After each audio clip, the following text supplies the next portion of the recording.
Really bad and unfortunate news going inside of the Apex scene today, and we did predict this one. This has actually been developing for about a month or so, and I called that there would be problems, and those problems have arose today. Unfortunately, I will say I do not take the conversations of the last couple of days, last couple of videos, and blame this on this problem that we had today. I don't think that orgs are overpaying necessarily these players, and that's why the problem that happened with today's video.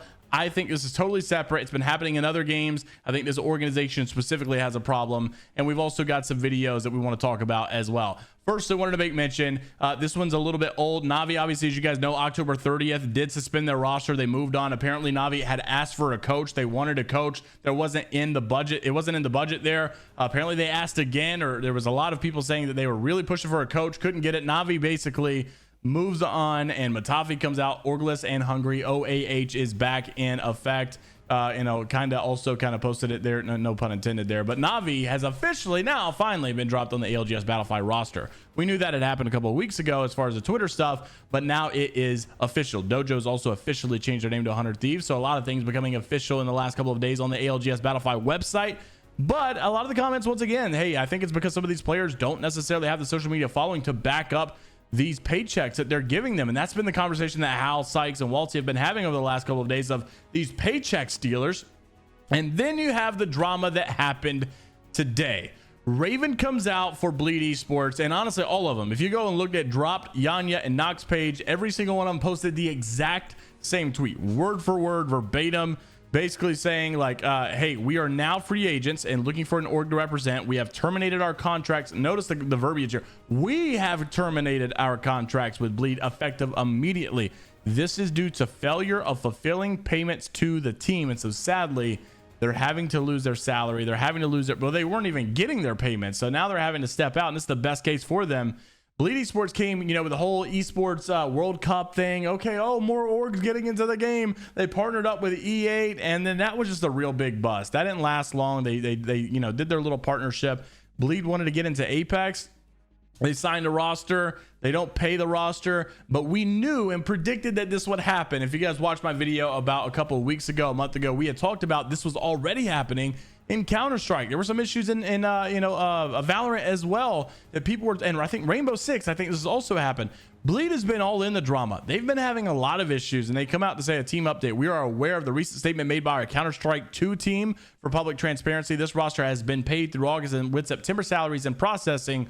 Well, apparently that was a load of BS. All these guys came out and they were like, oh, now look, this team is not paying us. They are bull crapping us and they are ghosting us. And the guys have not even made a single tweet then or since then. Bleed Esports, that was their last tweet, October the 11th. And then you also had people from the Rainbow Six side of things, coach also coming out, counter. And once one guy came out and said, here's my experience with Bleed, another one came out. It was a big ripple effect. And so Bleed has just obviously been proven to not have a good track record. And sadly, I predicted that I think Apex would be doing the same thing. I'm surprised that the guys didn't come out earlier when all that drama happened and say, hey, we haven't been paid either. It seemed like they were wanting to wait it out. Maybe they were under some kind of obligation to do so. They didn't know where it was going to go. They wanted to be safe about it. So they did take their time. But now here we are, November 15th, and finally it is coming out that they have not been paid, and Bleed Esports is a screw over, it seems. That's what's coming out from Twitter from the players and many of the coaches as well. Obviously, we'll keep you up to date there as things continue to progress, or honestly, lack thereof, because they're not coming out and giving updates on their Twitter. Also wanted to make mention once again, I know I have to hit this. The nonstop news over the last couple of days have been about the meta. It's all about these support legends. Is it killing the game or is it not killing the game? Is the game fun? Is it bad? Is the competitive integrity lacking or is it not? So I won't beat this one too long because obviously we've talked about it a lot, but I do think I found a very good video to indicate some of the problems. I agree with you guys. It's fun. I agree with it's been a little bit more fun and fresh, but I do think that we may have some long-term implications again based on this clip that I saw from Kinda. You guys know Kinda, once again, former Navi player, now on OAH, very good, talented player on controller. But when you see the way Newcastle is being played, I think that Hal's reaction to saying this game is cooked, it's just so bad now. I think I understand where he's coming from. Not saying it's totally bad. It's not fun whatsoever. There aren't fun moments, but I think that we have a serious problem on our hand based upon this clip from Kinda. Roll the clip. Ang kami tabi I'm with you. I'm low. Dead. One on me. Dead. On me. Michael down. I'm playing left. This is so bad, guys. Short, bro. He's losing again the goal. He's one though. He gets one. One. Think he should help him. Yeah, I need help, bro. Let's go one back, one front. Please stop chasing him. Just one side. So much damage.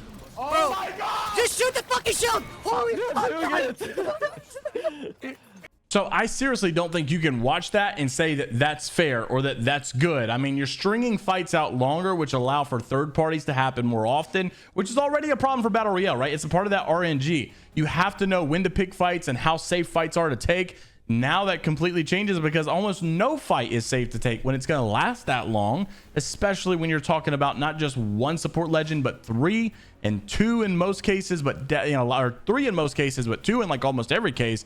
And people were commenting this once again, back to the same conversation. Should we be limiting the categories for these legends? Should we only have one support, one skirmisher, whatever the case may be? You just can't counter it a lot of times. There's nothing to counter there for Newcastle. When you have Newcastle, Lifeline, Gibraltar, I mean, what are you actually supposed to do? It is an interesting conversation, though. I'm not going to argue with this one anymore. It's been long enough. We've talked about it for so long. I do think the game is getting fun. There's a fun moments in there, whatever. But that really goes to show you that at the highest level, this may have some problems with competitive integrity, and the future of the game is definitely in question for a lot of people. We'll see how this game goes and obviously develops over the next couple of months. We'll be keeping you up to date, obviously, with all things BLGS, ALGS, Apex Legends, Esports related.